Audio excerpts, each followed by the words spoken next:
ఓం నమో నారాయణాయ. వారాహి అమ్మకు నమస్కారం చేసుకుంటూ, అమ్మవారి దయ, ఆమె చల్లని చూపులు మనందరిపై ఉండాలి అని చెప్పి మనస్ఫూర్తిగా కోరుకుంటూ ఈ రోజుటి వీడియో స్టార్ట్ చేస్తున్నానండి. ఇక ఈరోజు వీడియోలో మనం చూడబోయేది ఏంటి అంటే, మనం ప్రతిరోజు కూడా అమ్మవారి సందేశాలు కానివ్వండి, వాక్కులు, వాగ్దానాలు, మంత్రాలు, పూజలు, అలాగే బీజ మంత్రాలు, స్విచ్ వర్డ్స్ ఇలాంటివన్నీ కూడా మనం చూస్తూ వస్తున్నాం. అలాగే ఈరోజు మనం ముఖ్యంగా చూడబోయేది దీపావళి అమావాస్య కథ. దీపావళి రోజున ఈ కథను విన్నా, చదివినా, చెప్పినా, వినిపించినా కూడా జన్మ జన్మాల పాపాలు తొలగి కోటి జన్మల పుణ్యం వస్తుంది. మరి ఆ కథ గురించి ఈరోజు తెలుసుకుందాం. పూర్వం హిరణ్యాక్షకుడు అనే రాక్షసుడు భూమిని సముద్రజాలంలోకి పడేస్తాడు. అప్పుడు విష్ణుమూర్తి వరాహ అవతారం ఎత్తి హిరణ్యాక్షకుడిని సంహరించి భూమిని ఉద్ధరిస్తాడు.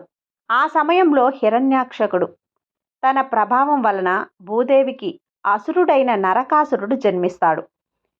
ఇతనిలో రాక్షస లక్షణాలన్నీ వచ్చాయని చెప్పి విష్ణుమూర్తి భూదేవికి చెప్తాడు. ఆ మాటలకు బాధపడిన భూదేవి ఎప్పటికైనా విష్ణుమూర్తి తన బిడ్డను సంహరిస్తాడు అని భయపడి తన బిడ్డకు రక్షణ ప్రసాదించమని వరాన్ని కోరుతుంది.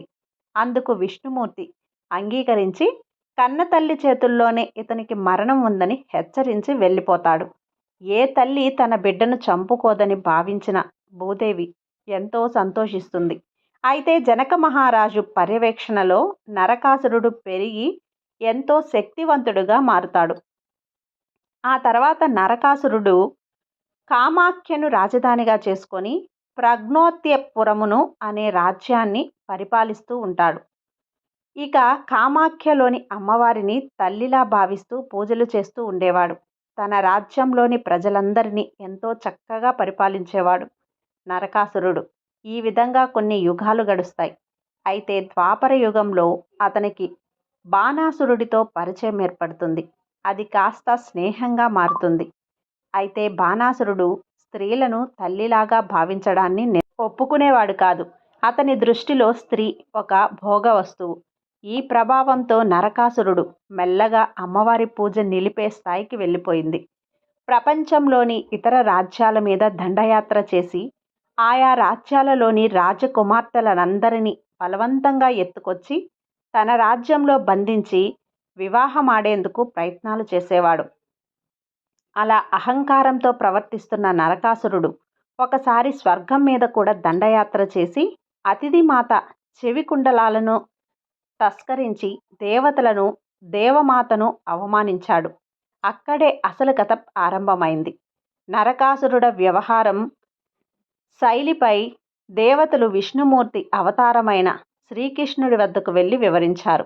నరకుణ్ణి సంహరించమని ప్రార్థించారు. ఇక అదే సమయంలో భూదేవి సత్యభామ రూపంలో అవతరించి శ్రీకృష్ణుణ్ణి వివాహమాడుతుంది. కానీ ఆమెకు పూర్వపు సంఘటనలు ఏవీ గుర్తులేవు.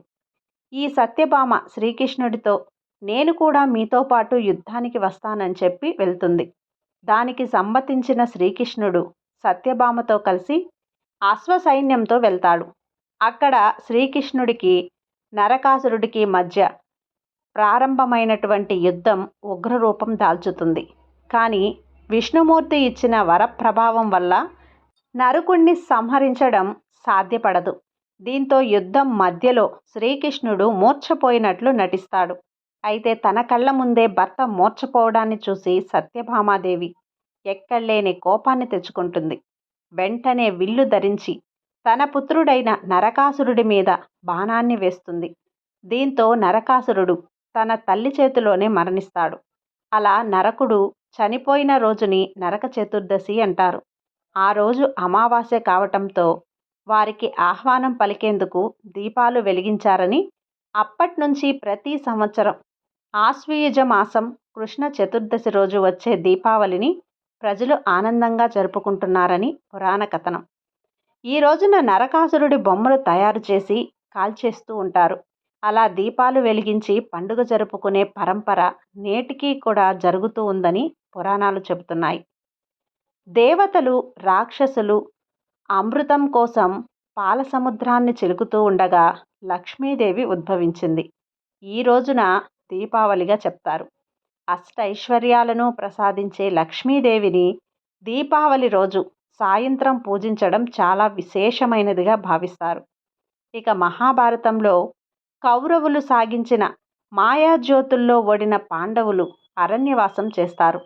ఆ అజ్ఞాతవాసం పూర్తి చేసుకొని తిరిగి తమ రాజ్యానికి వచ్చిన రోజునే దీపావళిగా చెప్తారు. అలా పాండవులు తిరిగి వచ్చిన రోజునే దీపావళి పండుగగా చేస్తారు. రావణాసురుడితో జరిగిన యుద్ధంలో విజయం సాధించిన శ్రీరామచంద్రుడు సీతాదేవి సమేతంగా అయోధ్యకు విచ్చేస్తాడు. ఆ రోజే ఆశ్వీజ మాసం అమావాస్య అని రామాయణం చెప్తుంది. ఆ రోజు ప్రజలందరూ దీపాలు వెలిగించి సీతారాములకు స్వాగతం పలికినట్లుగా పురాణాలు చెప్తున్నాయి. దీపావళికి సంబంధించిన మరొక కథను ఇప్పుడు విందాం. పూర్వం దూర్వాస మహర్షి మహిమాన్వితమైన హారాన్ని ప్రసాదిస్తాడు. ఇంద్రుడు దాన్ని తిరస్కార భావంతో తన వద్ద ఉన్న ఐరావతం అనే ఏనుగు మెడలో వేస్తాడు. అది ఆ హారాన్ని కాలితో తొక్కేస్తుంది. అది చూసిన దూర్వాసుడు ఆగ్రహం చెంది దేవేంద్రుణ్ణి పంపిస్తాడు. దాని ఫలితంగా దేవేంద్రుడు రాజ్యాన్ని కోల్పోయి సర్వ సంపదలు పోగొట్టుకొని దిక్కుతోచక శ్రీహరిని ప్రార్థిస్తాడు. ఈ పరిస్థితి గమనించిన శ్రీ మహావిష్ణువు దేవేంద్రుణ్ణి ఒక జ్యోతిని వెలిగించి దానిని శ్రీ మహాలక్ష్మి స్వరూపంగా భావించి పూజించమని సూచిస్తాడు. శ్రీ మహావిష్ణువు సూచనపై దేవేంద్రుడు అదే విధంగా చేస్తాడు. దానికి తృప్తి చెందిన లక్ష్మీదేవి తిరిగి త్రిలోకాధిపత్యాన్ని సర్వ సంపదలను దేవేంద్రుడికి ఇస్తుంది. ఆ సమయంలో శ్రీ మహావిష్ణువు చెంతన ఉండే మహాలక్ష్మీదేవిని ఇంద్రుడు ఇలా అడుగుతాడు. తల్లి, నీవు కేవలం శ్రీహరి వద్దనే ఉండటం న్యాయమా? నీ భక్తులను కరుణించావా అని అడుగుతాడు. దానికి మాత సమాధానమిస్తూ ఇలా పలుకుతుంది. త్రిలోకాధిపతి నన్ను త్రికరణ శుద్ధిగా ఆరాధించే భక్తులకు వారి వారి అభీష్టాలకు అనుగుణంగా, మహర్షులకు మోక్షలక్ష్మిగా, విజయాన్ని కోరేవారికి విజయలక్ష్మిగా, విద్యార్థులకు విద్యాలక్ష్మిగా, ఐశ్వర్యాన్ని కోరి ఆరాధించే వారికి ధనలక్ష్మిగా, సమస్త కోరికలు నెరవేర్చే వరలక్ష్మీదేవిగా ప్రసన్నురాలు అవుతాను అని సమాధానం చెప్తుంది. అందుచేత దీపావళి రోజున మహాలక్ష్మిని పూజించే వారికి సర్వ సంపదలు చేకూరుతాయి అని పురాణాలు కూడా చెప్తున్నాయి. ఇంతటితో ఈ కథ పూర్తయింది.